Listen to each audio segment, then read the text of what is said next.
Open the mobile devices list. Hello! Today, we're going to walk through how to access and manage your organization's mobile devices using the Google Admin Console. Let's get started. First, you'll need to sign in to the Google Admin Console with an administrator account. If you're not using an admin account, you won't be able to access these settings. Now, let's navigate to the Devices section. Go to Menu, Devices, Overview. You'll need the Shared Device Settings Administrator privilege to access this section. Click on Mobile Devices to see a list of all your organization's managed mobile devices. If you want to see more information about a specific device, just click on its name.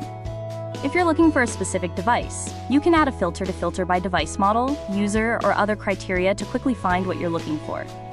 And finally, if you need to download a copy of this list, simply click the Download button.